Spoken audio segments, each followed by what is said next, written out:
Let's start with your introducing yourself. Yeah. Tiokasin Chatanzi wiki pahamichaje oyate trokahe wichakie kashunke wanaki. My name is Tiokasin Gosthorse, and I'm from the Cheyenne River Lakota Reservation in the north central part of the United States and the geographical center of North America, which we call Turtle Island. And I come from the Lakota people, namely the Minikoju, the Itazip Chola, and the Ogallala. And so those are the three clans that I come from. And I host a radio program that goes out of New York City for the last 27 years now, heard on 85 FM stations in North America. Once a week broadcast, and I do many things. I retired at age 36, and I said yes to life. And so that took me around the world, still taking me around the world without me spending a dime. And so we're sitting in Tamera in Portugal with you traveling in Europe for some time? Yeah, never a vacation though. Always working, sort of work like this. And bringing the message of the earth from where I come from. And that intuitive intelligence, as I call it, that we all are looking for, those original instructions to continue sustaining our ability to live here, which we've lost very fast in the Western world. I think I could say it's because of one thing or another, but I think what I feel is that because we lack a relationship with the earth, that we've got into the rationality of that there is a greater God or even a greater good, because that has taken us away and abstractly put us into heaven or down to hell. So in that binary thought process, we become so heavenly, we're not earthly good, and we forgot the instructions of the earth. And that's the message a lot of those who have had exposure to the Western world and have not educated the wisdom out of ourselves. Mm-hmm. Because the education that comes from the Western world is one about dominating, and our knowledge of living with the earth is relationship.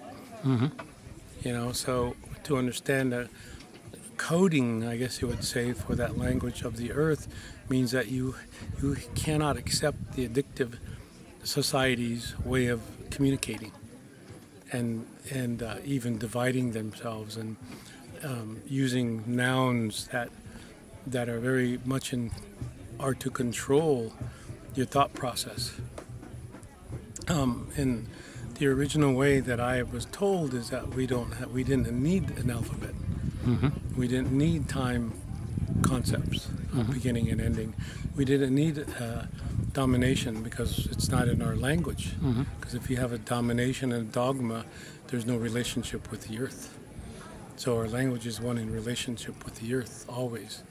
And with that, you could say the matrix of the earth shows you how much it is in relationship with the universe. And there's neither up nor down. For us, it's all one anyway, except that it cannot be one unless you're related, unless it's in relationship. Because as we all are, everything has to talk to each other, communicate so that it is in relationship. And when that process is, that mother nurture is interrupted, it becomes Mother Nature. Mm.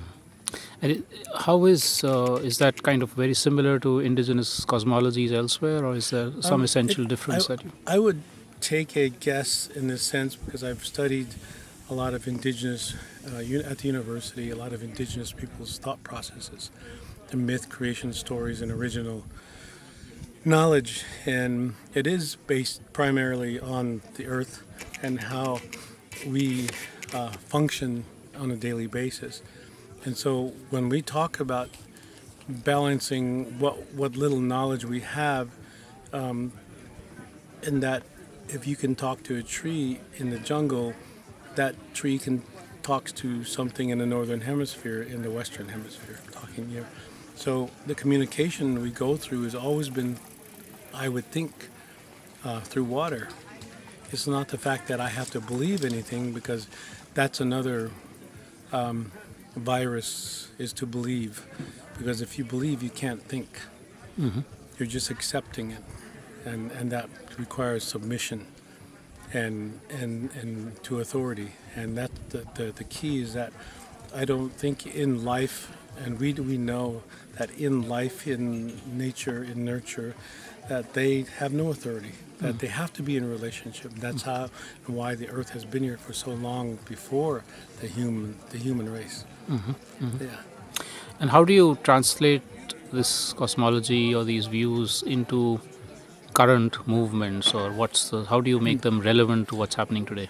I think because of my experiencing in this society, the ability to do that is measured because you have to measure and weigh and how much something costs according to being a pareidolik or somebody who sees only human value in trees, for instance, and if it doesn't have value to the human, then it's not worth it. You become indifferent. And so when I'm constantly trying to understand how to translate, so you have a language that I talked previously before the Westerner came to the Western Hemisphere, Westerner of Europe. They were deep into noun and subjective and objectifying a lot because of the dogma. And when they came to the Western Hemisphere, they encountered people who didn't have that God, because it was very arrogant for us to say that's God. Who are we to say that? So we found a relationship. And then in translation, if we have no nouns in our language and everything is verbs, how can there be concepts? And how can you say that's a tree when it's saying it's something else? Because you have the language of the tree or of certain stones or certain animals. You continue to practice. You continue to be practical with that language, with relationship. But what we have run into now is people trying to own that relationship, which turns into rationality because you're measuring, right? And then it turns into something of domination where the male, because they're bigger, stronger, which is not true. It's only in our head. Domination, dominate is a Sanskrit word, by the way. It has 7 infinitive verb definitions. And the last one is to colere, which means to colonize. And so they all have that similar meaning: to dominate, to subdue, to subject, to conquer. They have all of these names and definitions. So when we talk about this, I was sitting in the middle of Auschwitz and Birkenau probably 6 years ago with an elder, and I wanted to really get a definition clear of, do we have the word for or concept for domination? He quickly said no. There's no word. There's no concept for domination. He said, how could you, when you have a relational language? So this is where I say in 1930, Einstein came to the U.S. and spent time with a Hopi because he had been all over the place at that time in his life. He wanted to find out why the native people of the Western Hemisphere already knew this E equals MC squared. In my people's Lakota, so there were 6,000 languages. Now there's about 150 languages in North America. So he wanted to find out the E equals MC squared, and we've been saying it all of our lives. You heard me say it a few times, Midakuye Oyasi. So if I could describe Midakuye Oyasi, you would see how much I've really tried to retranslate things, and it's always changing because of the language changing in our language, where it's very sedentary in English, subjective, objectifying, and it thingifies everything, makes everything into objects, thingifies everything. So in Lakota, I could describe Midakuye Oyasi. I would say, so the in Midakuye means that which is relationship between you and I and all things. The E means like speaking or voicing. Da is like like a constellation. Dayam Nipa is what we call it. So, and then Ku is like giving or given. Ye is spoken from someplace before time. O is the shape of the universe, so you're seeing it in motion, intense motion. Ya is again saying about the energy.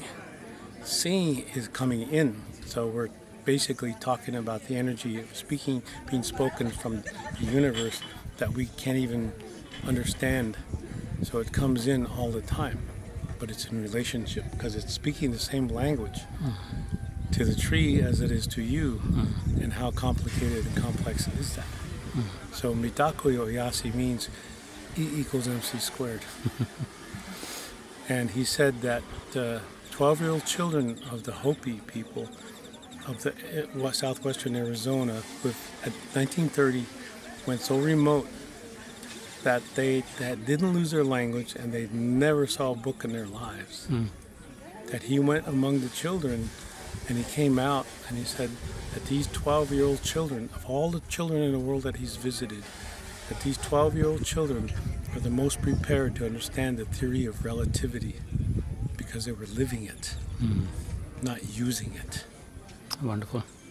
Yeah, so when you use it, it becomes using reality instead of living reality. So we are in the illusion, and that illusion has taken us away from the languages of the earth. You see? And I think that's part of, I wouldn't say solution or goal, that's part of the continuum that we have to recognize that it's ongoing anyway. Because we're speaking, separating language, divisive language, by nouning everything. But there's no relationship to it. So when I reinterpret things in this English, it takes longer to reinterpret it. And I have to go there with them because that's their dominant paradigm. I have to speak their language and put it in their concepts, which is too small for Lakota. It's the box. We are here. We are outside. We have always been outside of the box, and some people say I leave no room. It's like, no. That's why there's native reservations in America, because they've taken our land and put us on little boxes called reservations. They may be that we may be landless, but as native people, we're not homeless. That's the big difference. And so the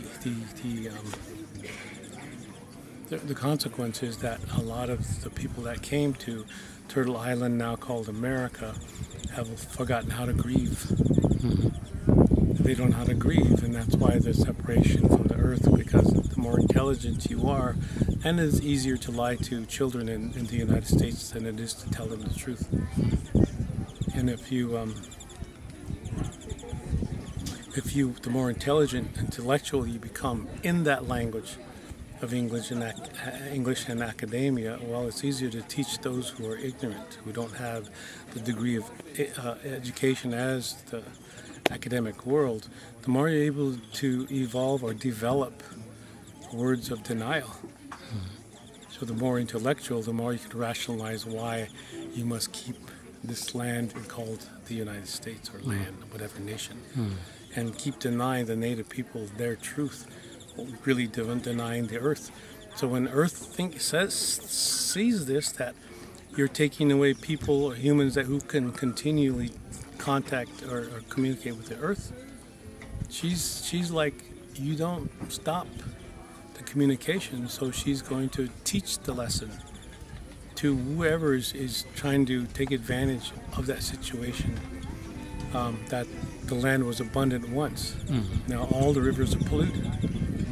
There's holes and there's things going on in the big land of North America that they've shut down all the political news about what happens to Native people. And there's only, I would say there's 5 million Native people now. Not even 1% of the whole population. At one time there was 250,000 Native people left. That was at the turn of the 1900. And now we've come back this far. But of all the peoples, we didn't strike back You know, when America went to war with Germany and Japan, they gave their land back, but they didn't give our land back. You see, but I think we know that the land we belong to is Turtle Island. In that sort of a situation where nation states are denying people's identity and people's sense of home and so on, what do you think is how important is it for global networking and solidarity? And you've recently endorsed the Global Tapestry of Alternatives.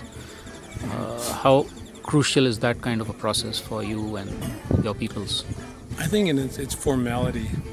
It's something we need to sign on to, so to speak, and really look at the principles that we sign up for, because I think these structures will crumble eventually.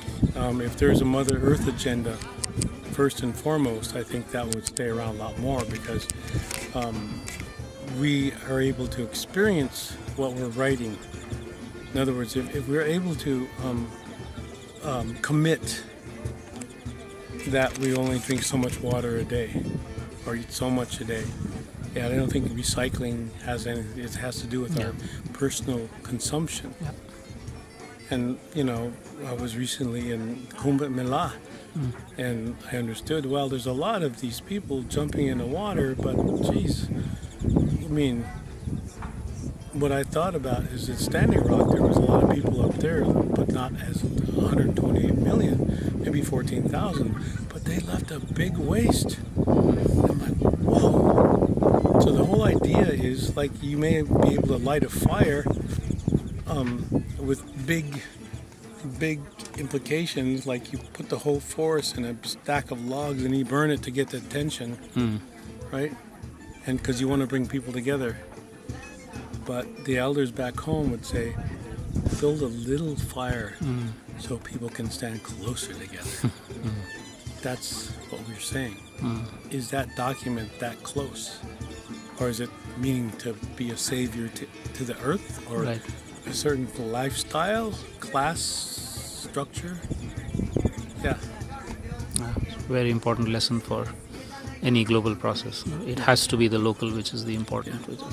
Yeah, I agree with that so much, because in the United States there are more trees in North America than there were 100 years ago. But there's a problem. There's 2% old growth, and all the trees are young. Yeah. There's less wildlife. Yeah. There's more domesticated life, Yeah. animals in the U.S. And so you have 100 trees, but there's all these wildlife missing. Yeah. They're young, the young generation, and they don't know how to support each other. Yeah. Yeah. They have no elders. Yeah. But the 2% elders of the trees, they support at least 15%, because they're old and they know how to take care. By just being there, when you cut them all down, you got a bunch of adolescent trees and everything. They don't know how to take care of each other, and they'll take too much water here and there. I mean, that's what we could say. We don't know if that's true, but I think that's the reason why a lot of the animals are disappearing in North America. Thank you. Thanks a lot for your wisdom. Thank you. Intuitive intelligence is the same as indigenous intelligence. There's no such thing as indigenous wisdom. Okay. You see, because that pigeonholes us. Right. As the wise ones, or not. We're in contact with the earth. We're in intuitive intelligence with the earth. Right. Uploading all the time. Not downloading, that's enough. Look what we downloaded. So let's upload from now on. I'm going to hold that for a second just to absorb that. Yeah. Cool. Thank you. Thank you.